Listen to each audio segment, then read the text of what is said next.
สวัสดีค่ะพ่อแม่พี่น้องสวัสดีFCทุกท่านเนาะค่ะกลับมาพบมาพอกับเจตาพารวยคือเก่าค่ะมื้อนี้ในทางช่อง YouTube คลิปนี้เจตาก็จะวางแนวทางของลาวพัฒนาค่ะเป็นของมื้อนี้วันนี้วันที่13วันศุกร์เนาะค่ะเป็นวันศุกร์ลาวพัฒนาออกมื้อแรงเห็นอยู่นี่ประวัติของดาดาพารวยค่ะดาดาพารวยคนสวยในช่องวันที่11ที่ผ่านมาเนาะค่ะลาวพัฒนาออก4 6 9 3ตัวบนล่าง6 4ของเพิ่นเข้าไปวิ่งลูดเนาะค่ะวิ่งลูดเก้าตัว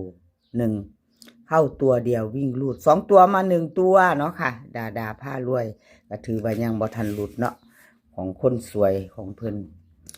วันที่เก่าหลุดไปเนาะค่ะวันที่11เข้าอยู่บ่เป็นหยังค่ะเจตาเป็นกำลังแรงใจให้เด้อค่ะดาดาพารวยคนสวยในช่อง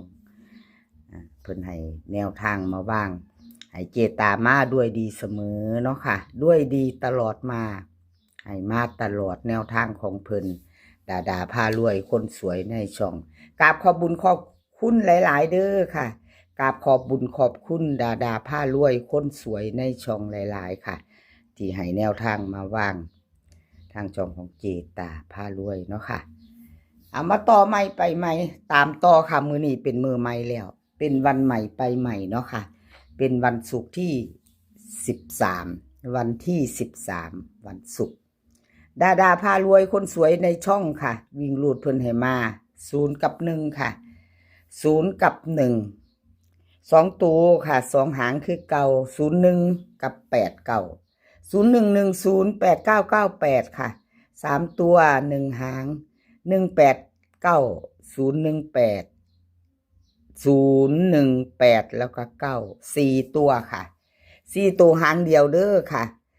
0189 4ตัวหางเดียวดาดาพารวยคนสวยในช่องวิ่งลูดเพิ่นกระเด็น0 กับ 1ทอกันค่ะวงกลมให้เท่ากันเนาะเด่นทอกัน0 กับ 1จับตามองเด้อค่ะ FC ดาดาพารวยจับตามองแล้วก็แคปหน้าจอไว้ค่ะรุ่นกันมือแรงเพิ่นเน้น01ค่ะ2หาง8 9เน้น01กับ8 9ค่ะวงกลมให้เนาะ189 0189 3ตัวกับ4ตัว2อย่างละหางพี่น้องแคปหน้าจอค่ะใครจะไปต่อกับดาดาพารวยคนสวยในช่องเนาะค่ะแคปหน้าจอไว้ไปรุ่นกันมือแรงเนาะคลิปนี้จะมีหาเสี้ยนดังเด้อพี่น้องหาเสี้ยนดังเอา4เสี้ยนดังบ่หลายๆลุงบ่เจตาวติดาดาพารวยลุงส่งอปอยเป็ดแล้วก็เลขลับวงในแล้วก็แต้วน้อยหาเสี้ยนดังค่ะในคลิปนี้ไผอยู่ในดวงใจอยู่ในใจก็เตรียมแคปหน้าจอเนาะค่ะเตรียมแคปหน้าจอเอามาไปต่อค่ะหาเสี้ยนดังในคลิปนี้ค่ะพี่น้องอปอยเป็ดค่ะอปอยเป็ด FC อปอยเป็ดกราบขอโทษขออภัยแทนเพิ่นเด้อค่ะของอปอยเป็ดเพิ่นหลุดไปเนาะค่ะวันที่11ที่ผ่านมา4 6 9 3ตัวบน6 4ล่างค่ะหลุดไปเป็นกำลังแรงใจให้เด้อค่ะ2งวดบ่เป็นหยังเนาะเลขทุกตัวเอามาวางเพื่อเป็นแนวทางโปรดใช้วิจารณญาณในการรับชมเป็นอย่างสูงค่ะเป็นเพียงแนวทางเนาะค่ะพี่น้องกราบขอโทษขออภัย FC แทนปล่อยเป็ดเนาะค่ะแนวทางเพิ่นหลุดไปเนาะขออภัยแทนเพิ่นหลายๆค่ะกราบขอบบุญขอบคุณปล่อยเป็ดค่ะที่ให้แนวทางมาวางทางช่องของเจตาพารวยอยู่ตลอดเนาะค่ะให้ด้วยดีเสมอมากราบขอบบุญขอบคุณเป็นอย่างสูงค่ะเอามาตามต่อของปล่อยเป็ดค่ะปล่อยเป็ดค่ะน้อยๆเน้นๆเจาะFC ผู้มักหน่อยมาค่ะมาเตรียมแคปหน้าจอไว้ของปล่อยเป็ดวิ่งลูดค่ะเพิ่นให้มาหาตัวเดียวตัววิ่ง2ตัว2หางค่ะ59กับ50 3ตัว1หางค่ะ059วิ่งลูดหาตัวเดียวค่ะ2หางมันหน่อยๆเน้นๆจอๆเนาะ5950ค่ะเน้นเด่นทอกันหมด059 3ตัว เอาเบิ่งเอาพี่น้องพิจารณาเอาน้อยๆเน้นๆแข็งๆของอปอยเป็ดแคปหน้าจอไว้ต่อมือแรงค่ะ ผู้มักหน่อยเนาะน้อยๆค่ะบ่ได้จัดหลายของอปอยเป็ดไปต่อค่ะไปต่อไปต่อของอปอยเป็ดแคปหน้าจอค่ะ FC อปอยเป็ดแคปหน้าจอไว้รุ่นมือแรงไปต่อค่ะลุงทรงค่ะของลุงทรงวันที่11ที่ผ่านมาเนาะลุงทรงเพิ่นก็เข้าไปวิ่งลูดอยู่เด้อค่ะ2ตัวมา1ตัวอยู่ FC เป็นจังไดมีไผวิ่งมีไผตามน้ำมันลุงทรงบ่ค่ะมีไผตามน้ำเพิ่นบ่วันที่เก่าเพิ่นเข้าไปเด้อค่ะลุงทรง9009เพิ่นเข้าไปบนเนาะ2ตัวมา1ตัวสายวิ่งสายลูดเพิ่นก็ยังบ่ทันหลุดเด้อค่ะลุงทรงมาอยู่ค่ะ2ตัวเพิ่นเดินอยู่อันวิ่งลูดเพิ่นยังบ่ทันหลุด2งวดเจตาให้เบิ่งเพิ่นก็เข้าไปอยู่งวดนึงหลุดแค่งวดเดียวเนาะเพราะว่า2ตัวเนาะค่ะ2ตัวเพิ่นหลุดไปมาไปใหม่ไปต่อกราบขอบคุณลุงทรงหลายๆค่ะกราบขอบคุณลุงทรงหลายๆที่ให้แนวทางมาวางทางช่องของเจตาตลอดเนาะค่ะเพิ่นก็ให้มาตลอดเลยไม่มีแนวทางก็ไม่มีช่องเนาะค่ะพี่น้องกราบขอบคุณหลายๆเอามาไปต่อค่ะไปต่อกับลุงทรงมื้อนี้2 ทุ่มครึ่งมื้อนี้วันที่13ค่ะเป็นวันศุกร์ที่13 2 ทุ่มครึ่งลาวพัฒนาออกลุงทรงค่ะลาวพัฒนาวิ่งลูดบนล่างเด้อค่ะบนล่าง0กับ6 2ตัว6หางค่ะ03 05 68 03 05 68 36 62 72ค่ะ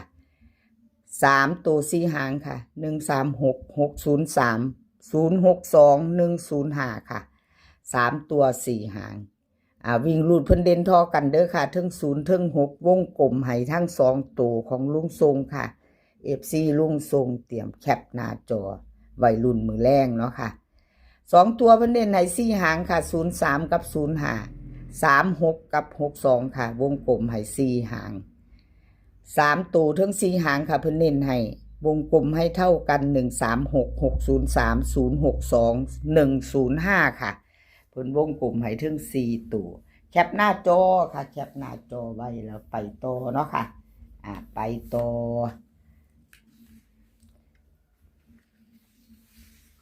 เลขรับวงในค่ะรับวงในของเพิ่นก็รุดไปกราบขอโทษขออภัย FC แทนเลขรับวงในค่ะที่แนวทางเพิ่นหลุดไปเนาะวันที่11กราบขอโทษขออภัยแทนเพิ่นหลายๆค่ะลาวพัฒนาออก469 3ตัวบน64ล่างเนาะค่ะหลุดไป2ตัว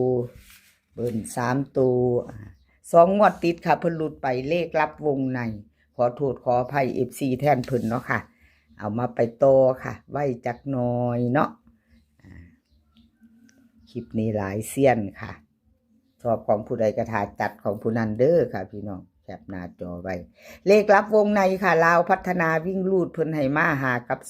2ตัว4หางค่ะ52 51 27 21เบิ้นหากับ22ค่ะ3ตัว3หาง5 27 521 552ค่ะวิ่งลูดเพิ่นวงกลมให้ทอกันค่ะหากับ2เด่นทั้ง2ตัว2ตัว2หางค่ะ52กับ27 3ตัวเน้น2หางค่ะ527กับ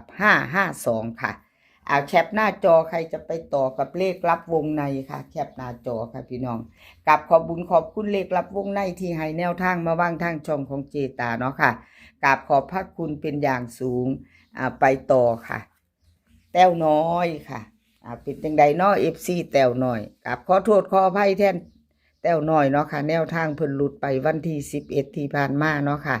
ลาวพัฒนาออก469 3ตัวบนล่าง64ค่ะวิ่งลูดของแต้วน้อย3ตัวไม่เดินไม่เข้า2ตัวเนาะค่ะจับคู่ไม่มา3ตัวหลุดไปเนาะค่ะวันที่เก่าเพิ่นเข้าอยู่ค่ะวิ่งตัวหนึ่งเข้าเก่าเนาะเข้าบนวิ่ง มาตามต่อมือนี้เป็นมือใหม่แล้วค่ะใครจะไปกับแต้วน้อยเตรียมแคปหน้าจอกราบขอบบุญขอบคุณแต้วน้อยหลายๆเด้อค่ะที่ให้แนวทางมาว่างทางช่องของเจตาเนาะกราบขอบพระคุณเป็นอย่างสูงค่ะวิ่งลูดทนให้มากค่ะแต้วน้อย3กับ1กับ5 2ตัว4หางค่ะ3 1 3 5 1 5 2 5ค่ะ3ตัว2หาง3 1 5 3 2 5ค่ะวิ่งลูดเพิ่นเด่นทอกันเบิดเด้อค่ะวงกลมถึง3ตัว3 1 5 2ตัว4หางค่ะวงกลมให้เท่ากัน